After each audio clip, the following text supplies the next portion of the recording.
قرآن پاک میں اللہ تعالیٰ نے فرمایا وَمَا خَلَقْتُ الْجِنَّ وَالْإِنسَ إِلَّا لِيَعْبُدُونِ، جنات اور انسانوں کو میں نے صرف اپنی عبادت کے لیے پیدا کیا ہے۔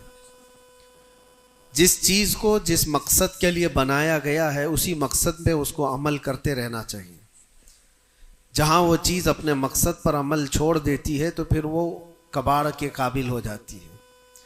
کوئی مشین اگر گھر پر لائے ہوں، مسالہ پیسنے کی مشین، مکسر، اگر وہ اپنا کام نہیں کر رہی ہے تو پھر وہ مشین گھر میں رکھنے کے قابل نہیں ہوتی۔ واشنگ مشین کپڑے دھونے کے لیے استعمال کی جاتی ہے، اور اگر وہ کپڑے دھونا ہی چھوڑ دے تو وہ اپنا مقصد چھوڑ چکی ہے، اب اس کی جگہ بھنگار میں یا کباڑ خانے میں ہی ہوتی ہے۔ انسان جب اپنی زندگی کا مقصد بھول جاتا ہے تو پھر اس کی بھی دنیا میں رہنے کا کیا حاصل ہے؟ اللہ تعالیٰ نے جس مقصد کے لیے اس کو بنایا تھا، اب یہ مشین اس مقصد پہ نہیں چل رہی ہے تو پھر اس کے لیے جہنم کا ایندھن تیار ہے، جہاں پر اس کو ہمیشہ کے لیے بیچ دیا جاتا ہے۔ عزیزان گرامی وقار، میں ایک بات آپ سے عرض کرنا چاہوں گا۔ اللہ کے نبی صلی اللہ تعالیٰ علیہ وسلم نے اسی لیے بار بار ہمیں تنبیہ فرمائی کہ جو چیز ہمیں ہمارے مقصد سے پھیرتی ہے وہ کون سی چیز ہے، کس لیے انسان غافل ہوتا ہے اور کیوں بھٹک جاتا ہے، کون سی چیز ہے؟ تو نبی پاک صلی اللہ علیہ وسلم فرماتے ہیں میں میرے بعد اپنی امت سے اس بات کا اندیشہ نہیں رکھتا کہ یہ کافر ہو جائے گی، مشرک ہو جائے گی۔ حضور فرماتے ہیں مجھے اس کا ڈر نہیں ہے کہ میری امت مشرک ہو جائے گی، کافر ہو جائے گی، لیکن اندیشہ اس بات کا ہے، ڈر اس بات کا ہے کہ تم پر دنیا پھیلا دی جائے گی اور تم دنیا سمیٹتے سمیٹتے اللہ رسول کو بھول جاؤ گے۔ آج یہ پوزیشن پر جو مسلمان آیا ہوا ہے، امت مصطفیٰ کی یہی حالت ہے کہ دنیا اس قدر حاوی ہے کہ وہ اپنے آرام اور سکون کو چھوڑنا نہیں چاہتا۔ جو کمفرٹ زون میں جینے کا عادی ہو گیا ہے اسے آج مشکلات کا سامنا کرنے کی ہمت نہیں ہے۔ آج میں محسوس کرتا ہوں میرے عزیزوں، جب رسول پاک صلی اللہ تعالی علیہ وسلم کی عزت کی بات پر، قرآن پر، اسلام پر، دین پر اور اللہ کی ذات پر حملے ہوں تو لوگ آئیں کائیں کرتے رہتے ہیں، ابھی اپنے دائیں بائیں دیکھتے رہتے ہیں کہ میری سیفٹی کتنی ہے، میری سیکیورٹی کتنی ہے۔ چھوٹے سے لے کر بڑا آدمی ہر ایک یہ سوچتا ہے کہ خواہ اس مسل میں اپنا سر کیوں رکھنا، کیوں اپنی جان کو جوخم میں ڈالنا ہے، میرے بھی بیوی بچے ہیں اور سب مشکل میں پڑ جائیں گے۔ یہی دنیا میں کمفرٹ زون میں جینے کی خواہش اس کو بزدل بنا دیتی ہے اور اپنے راستے سے اسے ہٹا دیتی ہے۔ کبھی کبھار یہ بھی تو سوچا ہوتا کہ بیوی بچے اور گھر بار اور جائیداد اور بزنس صرف ہمارے نہیں، صحابہ کے بھی تھے جو رسول پاک صلی اللہ تعالی علیہ وسلم کے سچے غلام ہیں، ان کی بھی جائیدادیں تھیں، ان کے بھی مال و اولاد تھے، ان کی بھی بیوی بچے، لیکن کبھی عظمت مصطفیٰ اور دامن مصطفیٰ کے بیچ دنیا کی کسی چیز کو انہوں نے کبھی آنے نہیں دیا ہے۔ ہم ساری چیزوں کو پہلے مقدم رکھتے ہیں کہ کیا ہوگا۔ میرے عزیزو، ایک صحابی رسول کی بات اگر عرض کروں، ابو دحدہ، ایسے مالدار صحابی تھے جن کا باغیچہ پورے مدینے میں سب سے قیمتی باغیچہ تھا، سب سے قیمتی باغیچہ تھا، اور ان کے باغیچے کی کھجوریں سب سے مہنگی کھجوریں۔ ابو دحدہ کے باغیچے کی شہرت تھی مدینے میں، مسجد نبوی میں بیٹھے ہوئے تھے۔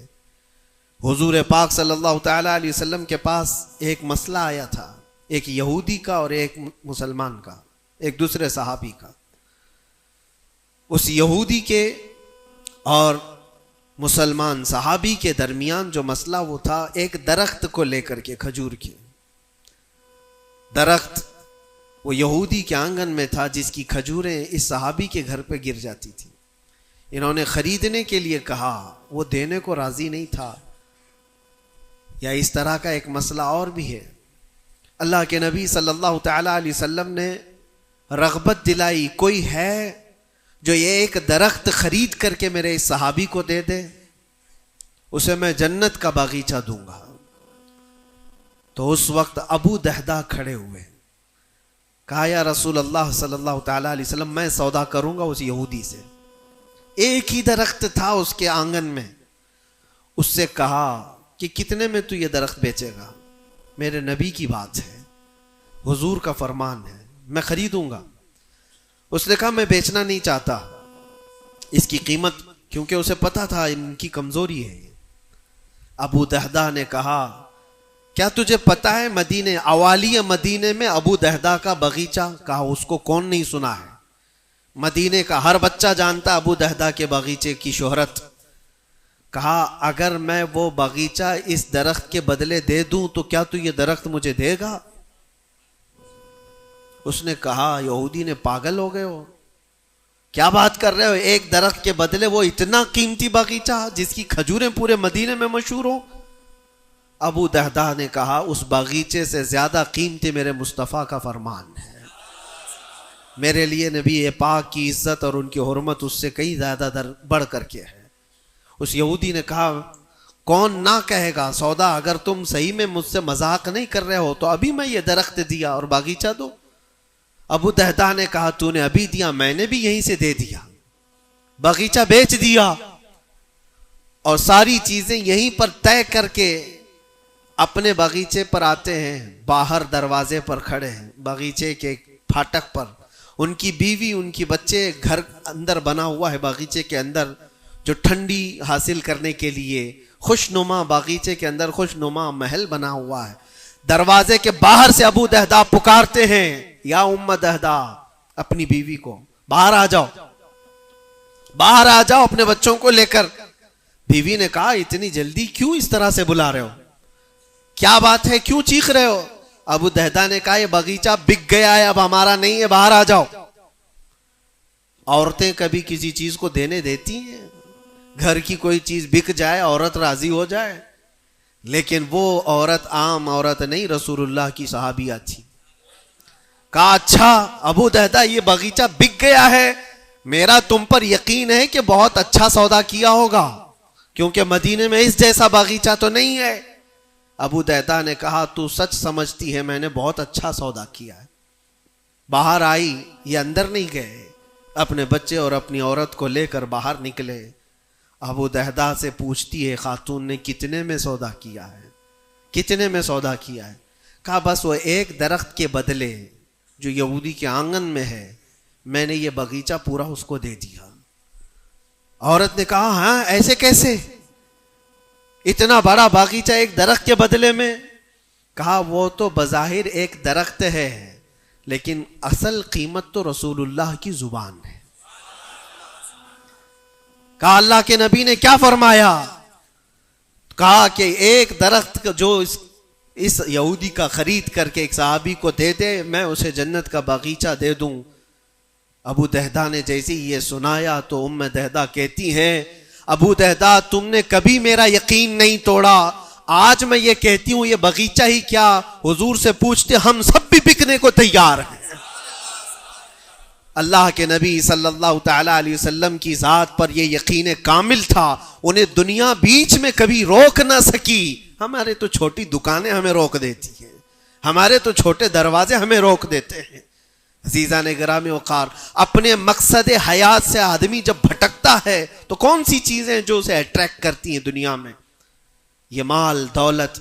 مجھے وہ بات یاد آتی ہے صدیق اکبر رضی اللہ تعالیٰ عنہ حضور پاک صلی اللہ علیہ وسلم کے ساتھ بیٹھے ہیں، حضور پاک صلی اللہ تعالیٰ علیہ وسلم کے ہاتھ میں ایک پیالہ ہے جس میں شہد ہے، آپ اس کو نوش فرمانا چاہتے ہیں، منہ کے قریب لے گئے، اچانک آپ نے واپس رکھ دیا اور کسی چیز کو دھکا دے کر کے ہٹانے لگے جیسے کوئی مکھیوں کو بھگاتا ہے، جبکہ نبی پاک صلی اللہ علیہ وسلم کے جسم کے قریب کبھی کوئی مکھی نہیں آتی، لیکن اندیکھی چیز کو آپ ہٹا رہے تھے۔ پھر تھوڑی دیر کے بعد پیالے کو اٹھایا، پھر تھوڑی دیر منہ کے قریب جاتے ہی واپس رکھ دیا، پھر کسی چیز کو دھکا دے کر نکال رہے تھے، تیسری مرتبہ پیالہ اٹھایا تو صحابہ نے دیکھا آپ کی آنکھوں سے آنسو روا ہیں، حضور پاک صلی اللہ تعالی علیہ وسلم کیا اشک بہ رہے ہیں. تو صحابہ نے پوچھا یہ کیا معاملہ ہے؟ حضور اکرم صلی اللہ تعالی علیہ وسلم فرماتے پہلی بار جب میں نے شہد کا پیالہ اٹھایا تو دنیا میرے پاس سج سنور کر کے آئی، تیار ہو کر آئی اور کہا اے اللہ کے نبی میرا حسن و جمال آپ قبول کر لیں، ہر طرح کے حسینائیں آپ کے قدموں میں لا کر رکھ دوں گی، ہر طرح کا حسن آپ کے قدموں میں لا کر رکھ دوں گی. حضور فرماتے میں نے دھکا دے کر دور کیا کہ مجھے تیرے حسن و جمال کی ضرورت نہیں. دنیا چلی گئی. دوسری بار جب میں نے پیالہ اٹھایا تو دنیا پھر آئی میرے پاس اور پورے زر و جواہرات اور دولت کے انبار لے کر.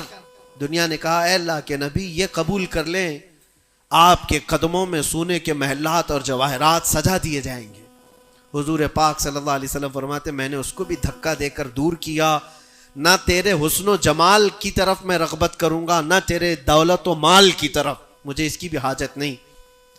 تیسری بار بہت امپورٹنٹ چیز میں عرض کر رہا ہوں، جو کہنا چاہتا ہوں توجہ سے سنیں.